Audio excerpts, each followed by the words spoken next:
বাংলার ভোট তো আর শুধু ভোট নয়, এ যেন একদম রণক্ষেত্র। এই ব্যাটেল গ্রাউন্ডে প্রতিদিন কিন্তু আবহাওয়া বদলাচ্ছে। কখনো দেখা যাচ্ছে কেউ এগিয়ে আছে, কখনো দেখা যাচ্ছে কেউ পিছিয়ে আছে। কেউ বলছে যে বাইরে থেকে লক্ষ লক্ষ ফর্ম 6 জমা করে লক্ষ লক্ষ ভোটার এনে বিজেপি এখান থেকে জিতে যাবে। কেউ বলছে যে এসআইআর এর নাম কেটে দিয়ে বিজেপি জিতে যাবে। এরকম অনেক রকম কথা আমরা শুনছি। আবার কখনো শুনছি তৃণমূল সংগঠনের জোরে একাই তারা, মানে যে সংখ্যাগরিষ্ঠতা তারা একাই পেয়ে যাবে। এরকম নানান কথা বিভিন্ন দিন বিভিন্ন সময় উঠে আসছে। পারদ চড়ছে নির্বাচনের, রণক্ষেত্র কিন্তু ধীরে ধীরে উত্তপ্ত হচ্ছে। আর রণক্ষেত্র যত উত্তপ্ত হচ্ছে ততই কিন্তু আপনাদেরও টেনশন বাড়ছে, কারণ কমছে, কেউ হেসে উঠছেন, কেউ কষ্ট পাচ্ছেন। সব নিয়ে আমাদের কাছে প্রতিদিন এত ফোন আসছে যে প্রতিদিনের পরিস্থিতি আপনি আমাদের আপডেট করুন। তাই আমরা এই নতুন অনুষ্ঠান নিয়ে এসেছি, ভোটকে সামনে রেখে ভোটের রণক্ষেত্র। এই ভোটের রণক্ষেত্র মানে অনুষ্ঠানে আমরা আপনাদেরকে কিন্তু বোঝানোর চেষ্টা করব, দেখানোর চেষ্টা করব এই রণক্ষেত্রে কে কোথায় কতটা এগিয়ে আছে বা কে কতটা কোথায় পিছিয়ে আছে।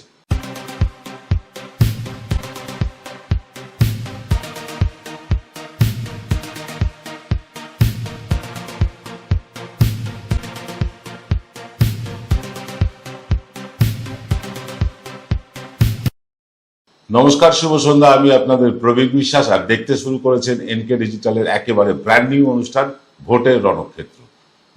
ভোটের রণক্ষেত্রে আপনাদের সকলকে স্বাগত জানিয়ে একটা কথা আপনাদেরকে বলি, বিশ্বাস করতেই কষ্ট হচ্ছে, জানেন, বিশ্বাস করতেই কষ্ট হচ্ছে যে বাংলার প্রার্থীর মনোনয়ন পেশে উড়ে আসছেন স্বয়ং দেশের স্বরাষ্ট্রমন্ত্রী, বিজেপির স্বঘোষিত চাণক্য এবং বিজেপির সেকেন্ড ইন কমান্ড। ভোটের বাকি আর হাতে গোনা কয়েকটা দিন। এখন বিজেপি, মানে এখনো পর্যন্ত বিজেপি তার পূর্ণাঙ্গ প্রার্থী তালিকাও প্রকাশ করতে পারলো না। আবার প্রার্থী ঘোষণার পরে দেওয়াল লেখা হয়ে গেল, ফেস্টুন হয়ে গেল, ফ্লেক্স লাগানো হয়ে গেল, এসব টাঙিয়ে দেওয়ার পরেও কর্মী বিক্ষোভে প্রার্থী বদলে দিতে হচ্ছে বিজেপিকে। নিজেদের বিশ্বের বৃহত্তম রাজনৈতিক দল বলে বড়াই করা যে রাজনৈতিক দল, তাদের রাজনৈতিক কর্মী তারা খুঁজে না পেয়ে সন্তু পানের মতো একজন তৃতীয় শ্রেণীর টেলিভিশন সঞ্চালক আর মানব গুহর মতন একজন চতুর্থ শ্রেণীর ইউটিউবারকে প্রার্থী পর্যন্ত করতে হচ্ছে। পাপিয়া অধিকারীর মতন ব্যর্থ অভিনেত্রীকে বিজেপির নেত্রী হয়ে উঠেছেন বিজেপির এই প্রার্থী তালিকায় রেখে। এরকম নড়বড়ে, মানে কোনো রকমে একটা জোড়াতালি দেওয়া প্রার্থী তালিকা তৈরি করা দেখেই বাংলার বিজেপির অবস্থানটা বোঝা যাচ্ছে। একদিকে তাপস রায়দের মতন তৃণমূলের গন্ধ লেগে থাকা লোকজনকে টিকিট দিতে হচ্ছে বামেদের গন্ধ লেগে থাকা পাপিয়া অধিকারী, রূপা গাঙ্গুলিদের, কংগ্রেসের গন্ধ লেগে থাকা সন্তোষ পাঠকের মতো প্রার্থী যে দেওয়া হচ্ছে, তা থেকেই বোঝা গিয়েছে পশ্চিমবঙ্গের যে বিজেপি বিধানসভা নির্বাচনের লড়াই, সেটা লড়বার আগেই তারা হার স্বীকার করে বসে আছে। একজনও মুসলিম প্রার্থী নেই কেন, মানে এই একজনও মুসলিম প্রার্থী নেই কেন, এই প্রশ্ন বহুত্ববাদের বুলি আওড়ানো আর শক্তি চট্টোপাধ্যায়ের কবিতা আওড়ানো শ্রমিক ভট্টাচার্যকে করা হলে তিনি এই প্রশ্ন উত্তর এড়িয়ে যাচ্ছেন।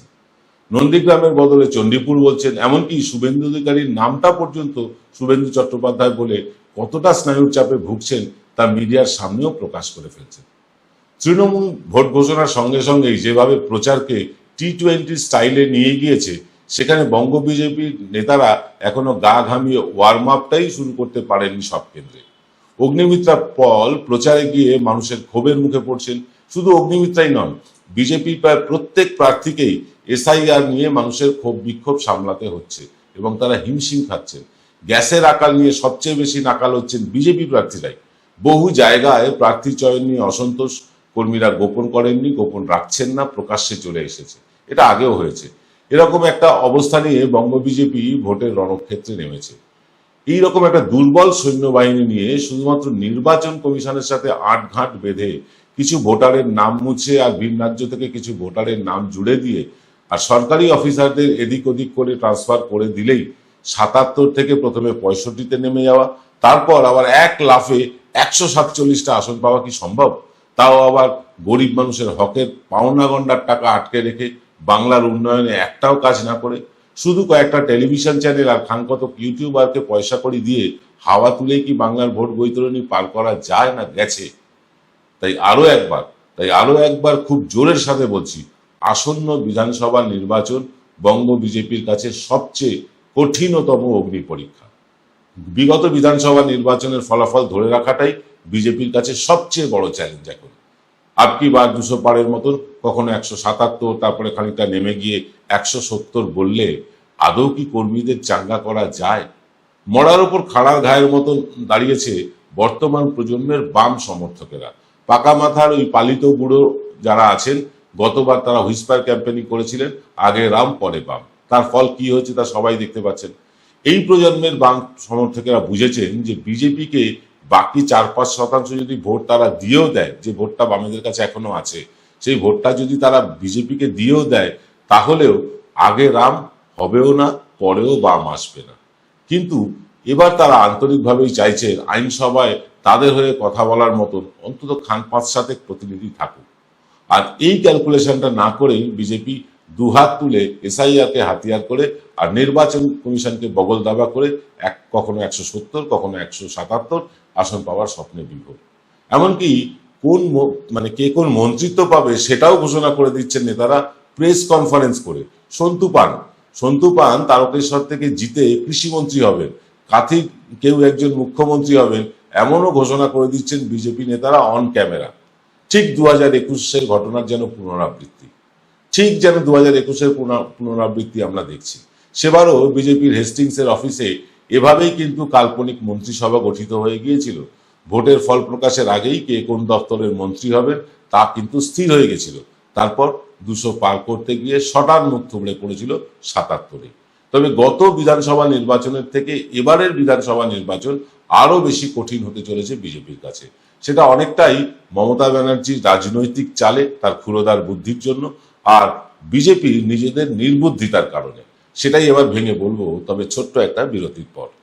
জয়গুরু রত্নভান্ডার জ্যোতিষ চেম্বার, এখানে গোল্ড মেডেলিস্ট জ্যোতিষী বসেন। হাই কোয়ালিটির আসল গ্রহরত্ন সবচেয়ে কম দামে এখানে পাওয়া যায়। স্থান বেলঘড়িয়া রানীপার্ক, বটতলা, 2 নম্বর রেলগেটের নিকটে। 9681345722 এবং 9007778922।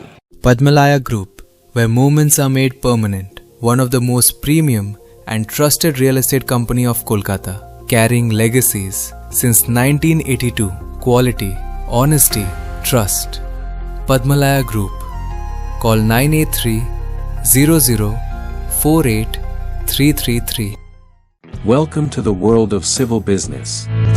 A Bengali business personality and the most successful business group, Roy Construction Group of companies, now coming Sarib, West Bengal. Mr. Anup Roy, the managing director of the Roy Construction Group company, ready to serve his native land, the mother Bengal.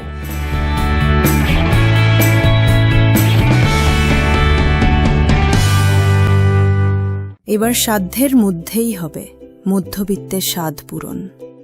নতুন বাড়ি, নতুন স্বপ্ন, সুখের নতুন অধ্যায় শুরু হোক এই উৎসবে। Ashoka group, রিডিফাইনিং realty. ফোন করুন 9163502850। ফিরে এলাম বিরতির পর। আপনারা দেখছেন এনকে ডিজিটালের একেবারে নতুন অনুষ্ঠান ভোটের রণক্ষেত্র। এই ভোটের রণক্ষেত্র অনুষ্ঠানে আমরা প্রায় আলোচনা করব 2 দিন 1 দিন ছাড়া ছাড়াই, যে এই ভোটের রণক্ষেত্রে কারা খানিকটা এগিয়ে গেল, কারা খানিকটা পিছিয়ে গেল, এগিয়ে গেলেই বা কেন গেল, আর পিছিয়ে গেলেই বা কেন পিছিয়ে গেল, এই সবটা আপনাদের আলোচনা করব। কারণ প্রতিদিন পারদ কিন্তু ওঠানামা করছে, ভোটের পারদ ওঠানামা করছে। কখনো এই পক্ষ এগিয়ে আছে, কখনো ও পক্ষ এগিয়ে আছে, কিন্তু কেউ এর কারণটা বিশ্লেষণ করছে না। আমরা কিন্তু এই কারণ বিশ্লেষণের জন্যই এই ভোটের রণক্ষেত্র অনুষ্ঠান নিয়ে এসেছি। যে কেউ যদি এগিয়ে যায় খানিকটা, তাহলে কেন যাচ্ছে? কোনো আসনে যদি ধরুন বিশেষ কিছু ঘটনা ঘটলো, সেখানে হয়তো বিজেপি এগিয়ে গেল বা তৃণমূল এগিয়ে গেল, কেন? এইটা কিন্তু ব্যাখ্যা কেউ করছে না। আমরা সেই ব্যাখ্যাটা করার জন্য এই ভোটের রণক্ষেত্র অনুষ্ঠান নিয়ে এসেছি। যাকে চলে আসি আজকের অনুষ্ঠানে। দেখুন, যেদিন থেকে প্রয়াত মুকুল রায় তৃণমূল ছেড়ে বিজেপিতে গিয়েছিলেন, সেদিন থেকেই কিন্তু ওই আদি আর নব্যের একটা ঠান্ডা লড়াই শুরু হয় বিজেপিতে। শুভেন্দু যোগদানের পর সেই লড়াই কিন্তু আরো তীব্রতর হয়ে ওঠে। আর চূড়ান্ত রূপ আমরা দেখতে পাই গত লোকসভা নির্বাচনের সময়। দিলীপ ঘোষের মতন একজন জেতা প্রার্থীকে নিজের আসন থেকে সরিয়ে দুর্গাপুরের মতন 100% অনিশ্চিত হেরে যাওয়ার মতন একটা আসনে প্রতিদ্বন্দ্বিতা করতে পাঠানো হয়েছিল।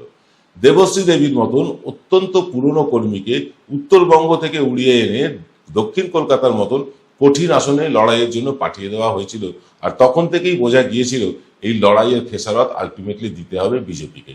হলো তাই, 18টা লোকসভা আসন থেকে এক ধাক্কায় কমে বিজেপি নেমে গেল 12তে। এবারেও আদি 90-এর লড়াইটা বেশ ইন্টারেস্টিং। বিজেপি সূত্রের খবর অনুযায়ী প্রথমে দিলীপ ঘোষকে ঠিক করা হয় ভবানীপুর কেন্দ্রে মমতা ব্যানার্জির বিরুদ্ধে লড়াই করবার জন্য। বেঁকে বসেন দিলীপ ঘোষ, নির্বাচনে প্রতিদ্বন্দ্বিতাই করবেন না বলে দেন শটান কেন্দ্রীয় নেতৃত্বের মুখের উপরে। এরপর আসল খেলাটা খেলেন শ্রমিক ভট্টাচার্য।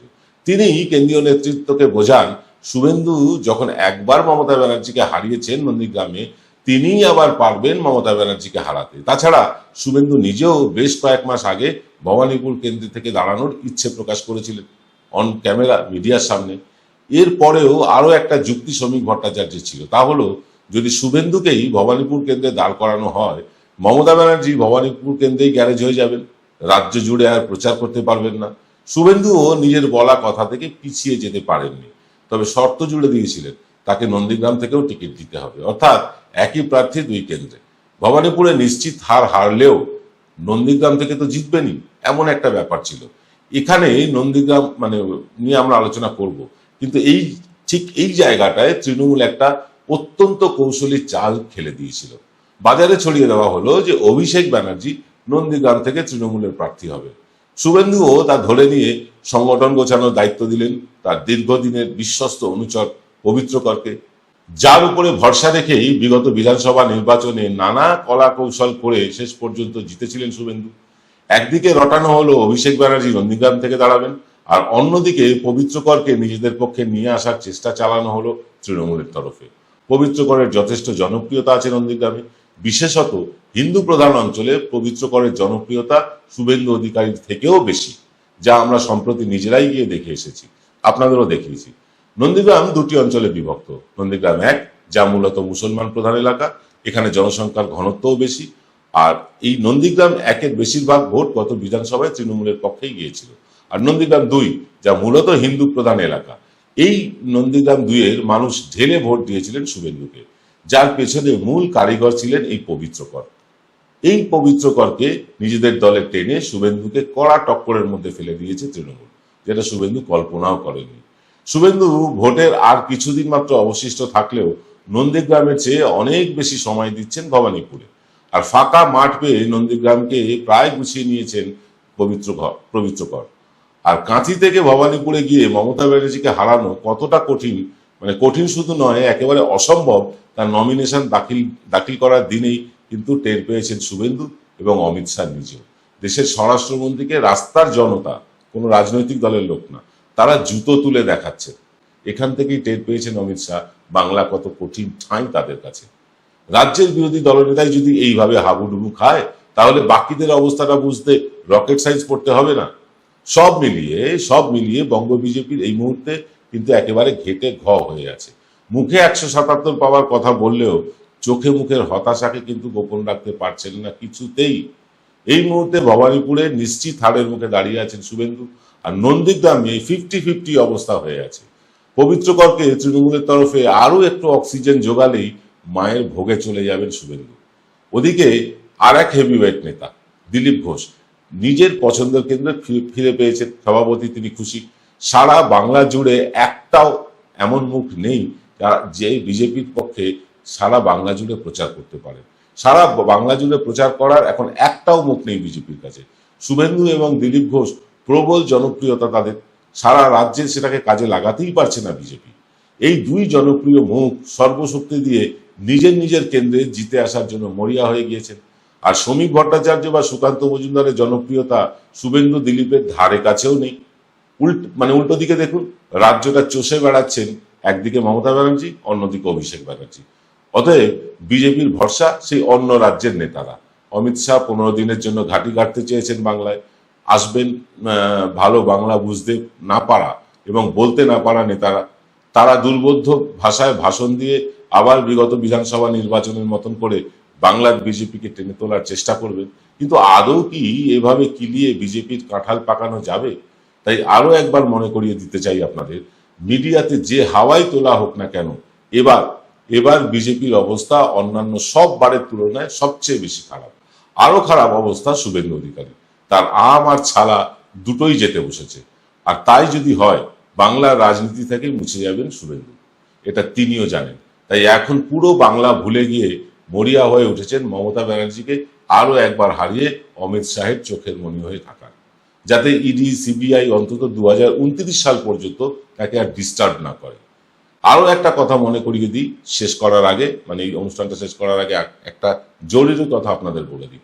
সেটা হচ্ছে যে এত রকম কলকারসাজি করেও, নির্বাচন কমিশনকে কাজে লাগিয়েও, এত প্যাচ পয়জার করবার পরেও বিজেপি কিন্তু কিছুতেই 60-এর গন্ডি পার করতে পারছে না। ইয়েস, বিজেপি পাচ্ছে 60 প্লাস নয়, বিজেপি 60-এর কম পাচ্ছে। আর তৃণমূলকেও 222 থেকে 228-এর কমে আটকে রাখা যাচ্ছে না। এই ব্যাপারে আমি বিস্তারিত বলবো আপনাদের আগামীকাল রাত 8টার পরিমার্জিত জনমত সমীক্ষায়। তবে একটা কথা বলি, আগামীকাল সকালবেলা ডাক্তার অরিন্দম বিশ্বাস আসছেন মালদার ঘটনার বিশ্লেষণ করতে, দেখতে ভুলবেন না। আজ এই পর্যন্ত, এবেলা সকলকে শুভেচ্ছা নমস্কার জানিয়ে শেষ করছি আজকের অনুষ্ঠান। আপনাদের সাথে সকালবেলা দেখা করবেন অরিন্দম বিশ্বাস, আর রাত্রে আমি আসব পরিমার্জিত জনমত সমীক্ষা নিয়ে, যেখানে বেশ কয়েকটা আসনের হেরফের হয়েছে। সেই পরিমার্জিত সমীক্ষা প্রত্যেক শনিবার আমরা আপনাদের জন্য তুলে দেব। প্রত্যেক সপ্তাহেই তো কিছু বদল হচ্ছে, সেই বদলটাই আপনাদের সামনে তুলে আনবো প্রতি শনিবার। কোন আসনে কে এগিয়ে গেল, কোন আসনে কে পিছিয়ে গেল, তার যেমন বিস্তারিত ব্যাখ্যা করব, তার সাথে সাথে আমরা শনিবার আপনাদের দেখাবো এই রকম মানে জনমত সমীক্ষার কি পরিবর্তন হচ্ছে তার লেটেস্ট আপডেট। একদম সব লেটেস্ট ভোটের খবরের জন্য চোখ রাখুন এনকে ডিজিটালে। নমস্কার।